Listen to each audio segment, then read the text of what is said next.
We have some breaking news to get to here on Philadelphia Eagles now, and this move came out of nowhere. Howie Roseman and the Birds are signing future Hall of Fame wide receiver Julio Jones. According to Ian Rappaport, Jones is being added to the Eagles practice squad right now, but he did add that you can expect a quick elevation to the 53-man roster once Julio Jones gets up to speed and understands the playbook. The Eagles even officially announced this as an organization on their Twitter page, and because Philadelphia will be wearing their Kelly Green jerseys against the Miami Dolphins on primetime coming up this week, they went with the classic Kelly Green print on that photo as well. Couple of tweets that we want to relay to the audience here. Adam Schefter also broke this news saying, 7-time Pro Bowler Julio Jones signing a 1-year deal with Philadelphia per sources. He will be reunited with his former Titans teammate A.J. Brown, who pushed for Tennessee to trade for Julio Jones from Atlanta,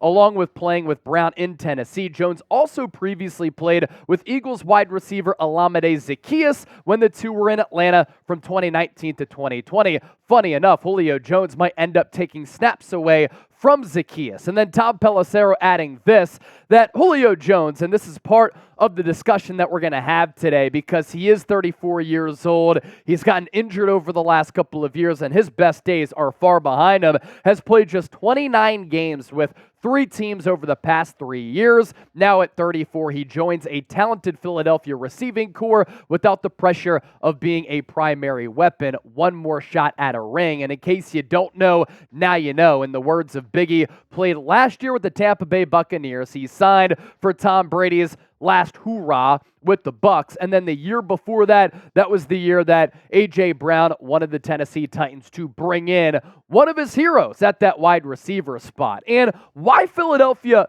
is making this move here today, they want to fortify the depth of that receiving core a little bit once he does understand the playbook and gets activated to that 53. Quez Watkins, going into the game against the Jets this past week, was recently placed on IR with that hamstring injury that has been problematic for him all throughout the season. And you had an idea that maybe the Eagles are going to make a move at receiver because yesterday on Monday, the Birds worked out Marquez Callaway, formerly of the New Orleans Saints, as well as Desmond Patton.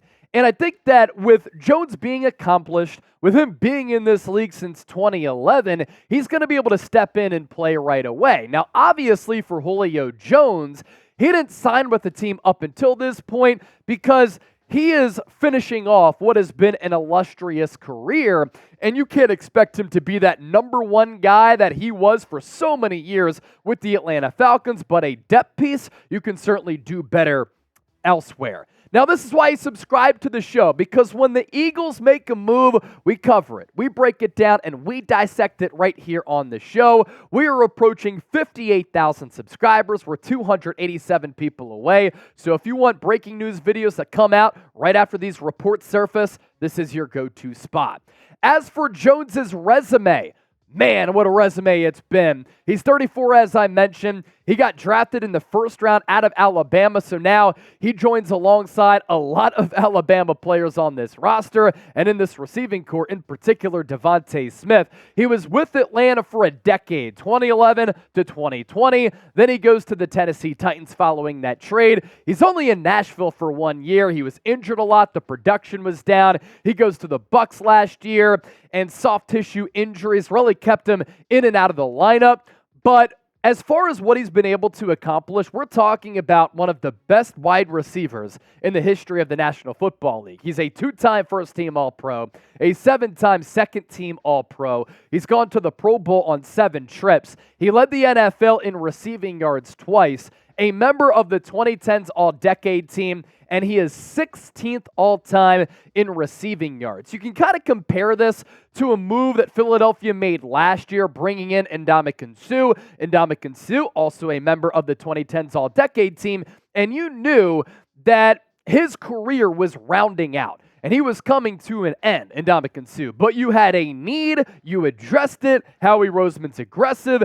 He understands that this Philadelphia team has Super Bowl aspirations, so why not make moves to try to bolster this roster? He did it last year with players like Ndamukong Suh, Linval Joseph. Obviously, Robert Quinn didn't work out, and this year he's bringing in Julio Jones. And once JJ is activated to the 53-man roster, I think there is an argument to be had that he might be wide receiver 3. Quez Watkins hurt. Olamide Zaccheaus is what he is. I actually think he's a pretty solid player, but if he can be your Zach Pascal from a year ago, that's not too bad. You know that A.J. Brown and DeVonta Smith firmly entrenched in those top 2 receiver positions for Philadelphia. And he has an opportunity here to reunite with Julio Jones and with A.J. Brown, and Julio and A.J. They've been friends for a really, really long time. Julio is a player who A.J. Brown grew up idolizing, looking up to. This is before they even played with one another with the Tennessee Titans. This is when Julio was with the Falcons. A.J.,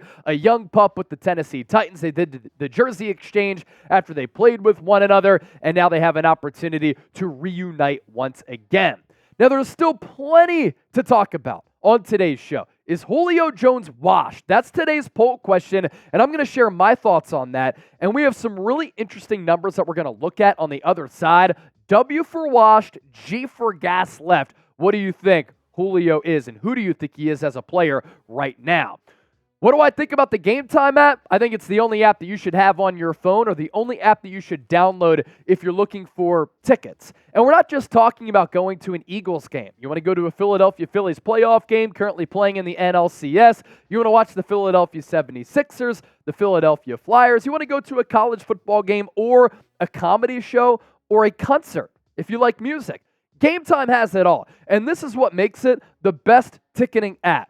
Last-minute tickets and flash deals. I'm going to Game 3 of the ALCS right outside of Dallas and Arlington specifically. I got those tickets for like $30. It's absolutely crazy. You can go to games, concerts, and more. It's an easy-to-use app. What I love about the app is we can show you with these photos here, you get views from your seats. So you can see what you'll be seeing when you go to an Eagles game in this case or another sporting event.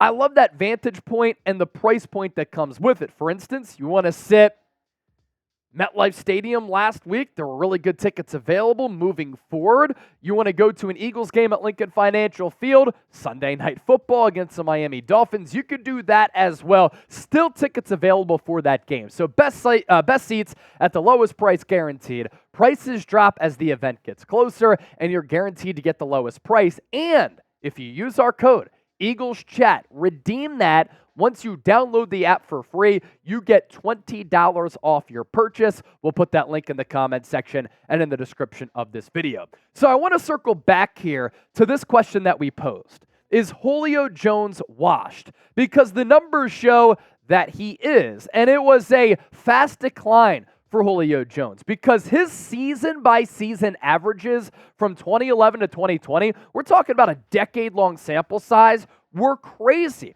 He was one of the best wide receivers in the game for a decade straight.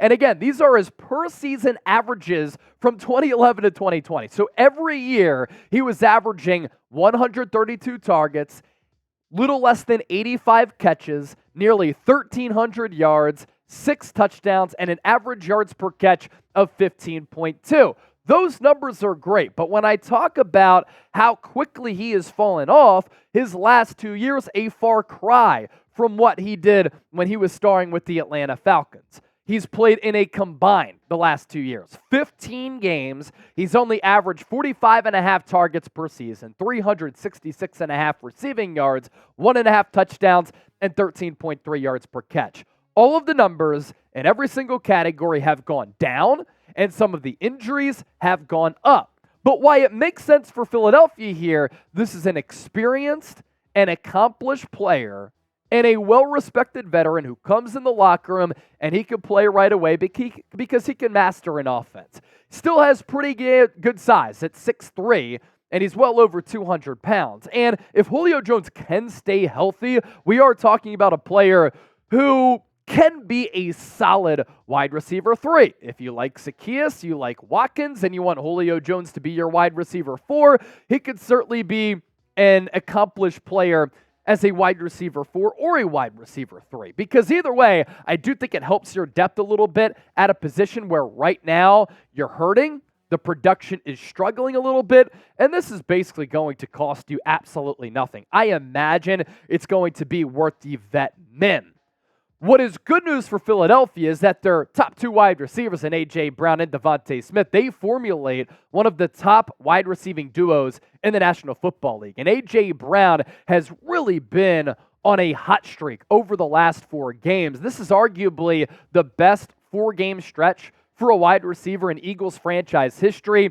I know Donovan McNabb went on 94 WIP on Monday and said, I think the Eagles' offensive struggles started when A.J. Brown complained about his role.